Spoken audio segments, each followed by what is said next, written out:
S, ಈಗ ಮುಂದಿನ ಸುದ್ದಿಯನ್ನ ನೋಡೋದಾದ್ರೆ ರಾಜಕೀಯದ ಸುದ್ದಿ. 3 ಕ್ಷೇತ್ರಗಳಿಗೆ ಉಪಚುನಾವಣೆ ನಡೀತಾ ಇದೆ. ಆದ್ರೆ ಆ 3 ಕ್ಷೇತ್ರಗಳಲ್ಲಿ ಚನ್ನಪಟ್ಟಣ ಅನ್ನೋದು ಬಹಳ ದೊಡ್ಡ ಇಂಟ್ರೆಸ್ಟಿಂಗ್ ಕ್ಷೇತ್ರ ಆಗಿದೆ. ಚನ್ನಪಟ್ಟಣ ಗೆಲುವು ಎಲ್ಲರಿಗೂ ಕೂಡ ಪ್ರತಿಷ್ಠೆ. ಮೈತ್ರಿ ಪಕ್ಷಕ್ಕೂ ಜೊತೆಗೆ ಕಾಂಗ್ರೆಸ್ಗೆ ರಂಗೇರ್ತಾ ಇದೆ ಚನ್ನಪಟ್ಟಣ ಉಪಚುನಾವಣಾ ಕಣ. ಚನ್ನಪಟ್ಟಣ ಗೆಲುವಿಗಾಗಿ ಮೈತ್ರಿ ಕಾಂಗ್ರೆಸ್ ಇಬ್ಬರ ನಡುವೆ ರಣತಂತ್ರ ಬಹಳ ಜೋರಾಗಿದೆ. ಅಭ್ಯರ್ಥಿ ಆಯ್ಕೆಗೆ ಕಾಂಗ್ರೆಸ್ ಹಾಗೂ ಮೈತ್ರಿ ಎರಡೂ ಪಕ್ಷಗಳಲ್ಲೂ ಸಹ ಕಸರತ್ತು ಬಹಳ ಜೋರಾಗಿ ನಡೀತಾ ಇದೆ. ಮೈತ್ರಿ ಅಭ್ಯರ್ಥಿ ಯಾರಾಗ್ತಾರೆ ಅದು ಸಸ್ಪೆನ್ಸ್. ಕಾಂಗ್ರೆಸ್ನಿಂದ ಅಭ್ಯರ್ಥಿ ಯಾರಾಗ್ತಾರೆ? ಡಿಕೆ ಶಿವಕುಮಾರ್ ಅವರ ಹೆಸರು ಹರಿದಾಡ್ತಾ ಇದೆ. ಆದ್ರೆ ಇದರ ಬಗ್ಗೆ ಡಿಕೆ ಶಿವಕುಮಾರ್ ಕಡಾಖಂಡಿತವಾಗಿ ಇಲ್ಲ ಅಂತಲೂ ಹೇಳ್ತಾ ಇಲ್ಲ, ಹೌದು ಅಂತಲೂ ಹೇಳ್ತಾ ಇಲ್ಲ. ಡಿಕೆ ಸುರೇಶ್ ಹಾಗಾದ್ರೆ ಸ್ಪರ್ಧೆ ಮಾಡ್ತಾರಾ? ಅವರು ಕೂಡ ಇಲ್ಲ ಅಂತ ಹೇಳ್ತಾ ಇದ್ದಾರೆ. ಅಚ್ಚರಿ ಅಭ್ಯರ್ಥಿ ಕಣಕ್ಕಿಳಿತಾರಾ? ಒಂದಷ್ಟು ಬೆಳವಣಿಗೆ ಅಂತೂ ಚನ್ನಪಟ್ಟಣದಲ್ಲಿ ಆಗ್ತಾ ಇದೆ. ಈಗಾಗಲೇ ಚನ್ನಪಟ್ಟಣಕ್ಕೆ 4 ಸಲ ಡಿಕೆ ಶಿವಕುಮಾರ್ ಭೇಟಿ ನೀಡಿದ್ದಾರೆ. ಒಂದೇ ದಿನ ಚನ್ನಪಟ್ಟಣದಲ್ಲಿ 14 ದೇವಸ್ಥಾನಗಳಿಗೆ ಭೇಟಿ ನೀಡಿದ್ರು, ಜನರನ್ನ ಉದ್ದೇಶಿಸಿ ಮಾತಾಡಿದ್ರು, ಜನಸ್ಪಂದನ ಕಾರ್ಯಕ್ರಮವನ್ನ ನಡೆಸಿದ್ರು. ಇಂತಹ 10 ಹಲವು ಬೆಳವಣಿಗೆಗಳು ಕಾಂಗ್ರೆಸ್ನಿಂದಲೂ ಕೂಡ ಚನ್ನಪಟ್ಟಣ ಕ್ಷೇತ್ರದಲ್ಲಿ ಆಗ್ತಾ ಇದೆ. ಇನ್ನು ಮತ್ತೊಂದು ಕಡೆ ಮೈತ್ರಿ ವಿಚಾರಕ್ಕೆ ಬರೋದಾದ್ರೆ ಚನ್ನಪಟ್ಟಣ ಕ್ಷೇತ್ರ ಅನ್ನೋದು ಜೆಡಿಎಸ್ ಪಾಲಾಗತ್ತಾ ಅಥವಾ ಬಿಜೆಪಿ ಪಾಲಾಗತ್ತಾ? 3 ಉಪಚುನಾವಣೆ ಏನ್ ನಡೀತಾ ಇದೆ ಅದರಲ್ಲಿ 2 ಕ್ಷೇತ್ರಗಳು ಬಿಜೆಪಿಗೆ ಸೇರುತ್ತೆ. ಹಾಗಾಗಿ ಈ ಕ್ಷೇತ್ರ ಖಂಡಿತವಾಗ್ಲೂ ಜೆಡಿಎಸ್ಗೆ ಸಿಗತ್ತೆ ಅಂತ. ಆದ್ರೆ ಅಭ್ಯರ್ಥಿ ಯಾರಾಗ್ತಾರೆ ಜೆಡಿಎಸ್?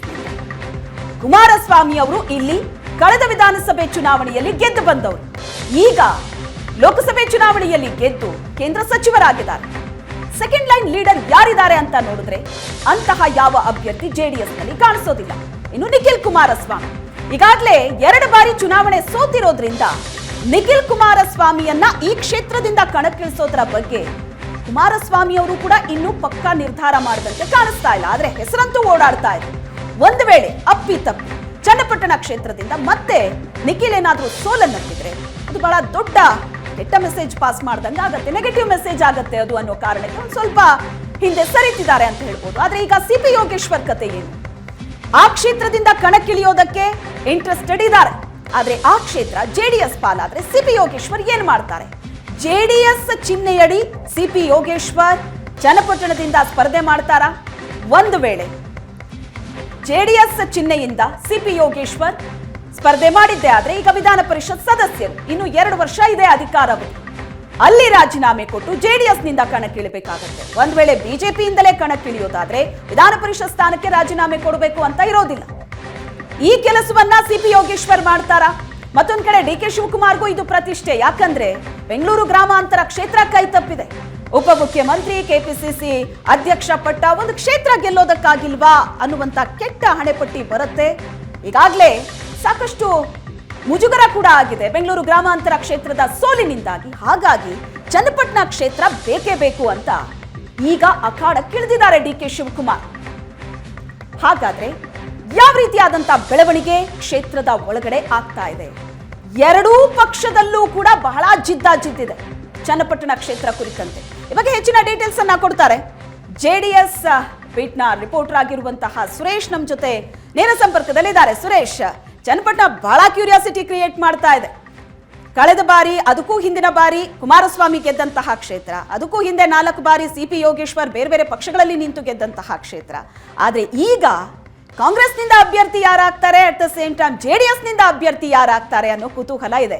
ನಿಖಿಲ್ ಕುಮಾರಸ್ವಾಮಿ ಹೆಸರು ಕೂಡ ಇದೆ. ಏನ್ ಇಂಟ್ರೆಸ್ಟೆಡ್ ಇದಾರಾ ಕುಮಾರಸ್ವಾಮಿ ಅಥವಾ ಸಿಪಿ ಯೋಗೇಶ್ವರೇ ಜೆಡಿಎಸ್ ಸಿಂಬಲ್ ಅಡಿ ಸ್ಪರ್ಧೆ ಮಾಡ್ತಾರಂತ? ಶ್ವೇತಾ, ಚನ್ನಪಟ್ಟಣ ಕ್ಷೇತ್ರವನ್ನ ಪ್ರತಿನಿಧಿಸ್ತಾ ಇದ್ದಂತಹ ಎಚ್ ಡಿ ಕುಮಾರಸ್ವಾಮಿ ಅವರು ಲೋಕಸಭಾ ಚುನಾವಣೆಗೆ ಸ್ಪರ್ಧಿಸಿ ಕೇಂದ್ರ ಸಚಿವರಾದ ನಂತರ ಇದೀಗ ಚನ್ನಪಟ್ಟಣಕ್ಕೆ ಉಪಚುನಾವಣೆ ನಡೀಬೇಕು. ಚನ್ನಪಟ್ಟಣಕ್ಕೆ ಯಾರು ಅಭ್ಯರ್ಥಿ ಅನ್ನುವಂತಹ ಕುತೂಹಲ ಸಾಕಷ್ಟು ಇದೆ. ಒಂದ್ ಕಡೆ ಕಾಂಗ್ರೆಸ್ನಿಂದ ಡಿಕೆ ಶಿವಕುಮಾರ್ ಅಥವಾ ಡಿಕೆ ಸುರೇಶ್ ಅಲ್ಲಿ ಅಭ್ಯರ್ಥಿ ಆಗ್ತಾರೆ ಅನ್ನುವಂತಹ ಮಾತುಗಳು ಕೇಳಿ ಬರ್ತಾ ಇದೆ. ಈಗಾಗಲೇ ಡಿಕೆ ಶಿವಕುಮಾರ್ ಕೆಲಸವನ್ನ ಆರಂಭ ಮಾಡಿದ್ದಾರೆ.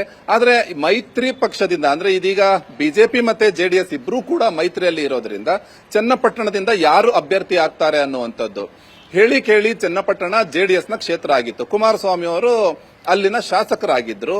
ಈಗ ಮೈತ್ರಿ ಪಕ್ಷದಿಂದ ಅಭ್ಯರ್ಥಿಯನ್ನ ಇಳಿಸೋದಾದ್ರೆ ಯೋಗೇಶ್ವರ್ ಅವರನ್ನ ಇಳಿಸಬೇಕು. ಯೋಗೇಶ್ವರ್ ಅವರು ಬೆಂಗಳೂರು ಗ್ರಾಮಾಂತರ ಚುನಾವಣೆಗೆ ಸಾಕಷ್ಟು ಕೆಲಸ ಮಾಡಿದ್ರು. ಮಂಜುನಾಥ್ ಅವರ ಪರವಾಗಿ ಕೆಲಸವನ್ನ ಮಾಡಿದ್ರು.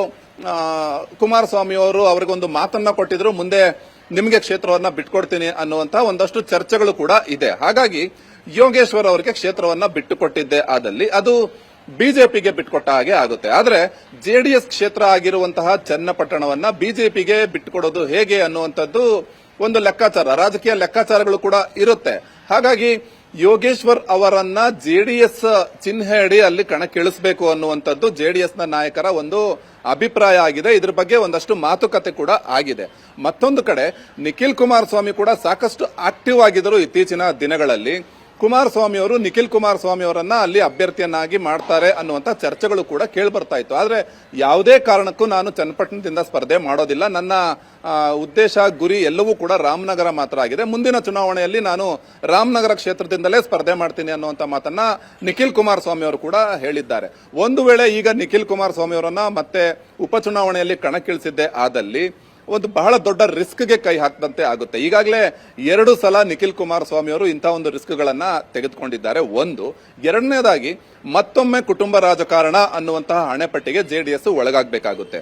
ಹಾಗಾಗಿ ಯೋಗೇಶ್ವರ್ ಅವರನ್ನೇ ಜೆಡಿಎಸ್ ಚಿಹ್ನೆ ಅಡಿ ಅಲ್ಲಿ ಸ್ಪರ್ಧೆಗೆ ಇಳಿಸಬೇಕು ಅನ್ನುವಂಥದ್ದು ಎರಡೂ ಬಣದ ನಾಯಕರ ಅಂದ್ರೆ ಬಿಜೆಪಿ ಮತ್ತೆ ಜೆಡಿಎಸ್ ಎರಡೂ ನಾಯಕರ ಒಂದು ಅಭಿಪ್ರಾಯ ಆಗಿದೆ. ಈಗಾಗಲೇ ಒಂದು ಸುತ್ತಿನ ಮಾತುಕತೆ ಕೂಡ ಇದ್ರ ಬಗ್ಗೆ ಆಗಿದೆ. ಒಂದು ವೇಳೆ ಅವರು ಜೆಡಿಎಸ್ ನಿಂದ ಜೆಡಿಎಸ್ ಚಿಹ್ನೆ ಅಡಿ ಅವರು ಸ್ಪರ್ಧೆ ಮಾಡಿದ್ದೇ ಆದಲ್ಲಿ ಹಾಲಿ ಇರುವಂತಹ ವಿಧಾನ ಪರಿಷತ್ ಸದಸ್ಯ ಸ್ಥಾನಕ್ಕೆ ರಾಜೀನಾಮೆ ಕೊಡಬೇಕಾಗುತ್ತೆ. ಅವನು ಬಿಜೆಪಿಯಿಂದಲೇ ಸ್ಪರ್ಧೆ ಮಾಡ್ತೀನಿ ಅಂದ್ರೆ ಕೊಡುವಂತ ಅವಶ್ಯಕತೆ ಇರಲ್ಲ. ಯಾಕೆ ಅಂತಂದ್ರೆ ಅದು ಅವರ ಪಕ್ಷ. ಈಗ ಅವರು ಬಿಜೆಪಿಯಿಂದ ಪರಿಷತ್ ಸದಸ್ಯರಾಗಿದ್ದಾರೆ.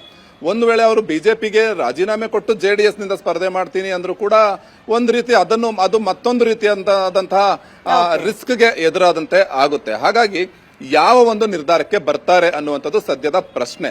ಸಿಪಿ ಯೋಗೇಶ್ವರ್ ಅವರು ಸ್ಪರ್ಧೆ ಮಾಡಬೇಕು, ಅದು ಬಿಜೆಪಿ ಸಿಂಬಲ್ ನಿಂದಲ್ಲ ಅಥವಾ ಜೆಡಿಎಸ್ ಸಿಂಬಲ್ ನಿಂದಲ್ಲ ಅನ್ನುವಂಥದ್ದು ಸದ್ಯದ ಪ್ರಶ್ನೆ. ಇದನ್ನು ಪ್ರಾಥಮಿಕ ಹಂತದ ಮಾತುಕತೆ.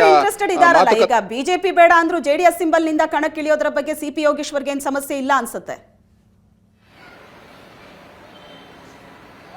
ಸಮಸ್ಯೆ ಒಂದು ಪರಿಷತ್ ಸದಸ್ಯ ಸ್ಥಾನಕ್ಕೆ ರಾಜೀನಾಮೆ ಕೊಡಬೇಕು ಜೆಡಿಎಸ್ ನಿಂದ ಸ್ಪರ್ಧೆ ಮಾಡೋದಾದ್ರೆ, ಅದು ಒಂದೇ ಸಮಸ್ಯೆ. ಅದನ್ನು ಹೊರತುಪಡಿಸಿದ್ರೆ ಅವರಿಗಂತೂ 100% ಇಂಟ್ರೆಸ್ಟ್ ಇದೆ. ಆದರೆ ಜೆಡಿಎಸ್ ಚಿಹ್ನೆಯಿಂದ ಸ್ಪರ್ಧೆ ಮಾಡೋದಕ್ಕೆ ಅವರು ಒಪ್ಪಿಗೆ ಸೂಚಿಸ್ತಾರಾ ಅನ್ನುವಂಥದ್ದು ಸದ್ಯದ ಪ್ರಶ್ನೆ.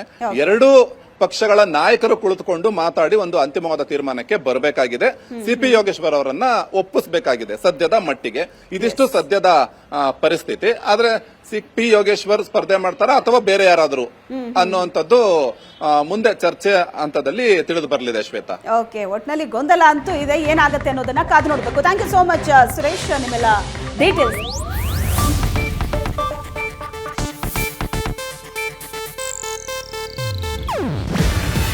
ಇದು ಏಷ್ಯಾನೆಟ್ ನ್ಯೂಸ್ ನೆಟ್ವರ್ಕ್ ಪ್ರಸ್ತುತಿ. ನೀವು ನೋಡ್ತಿದ್ದೀರಾ ಏಷ್ಯಾನೆಟ್ ಸುವರ್ಣ ನ್ಯೂಸ್.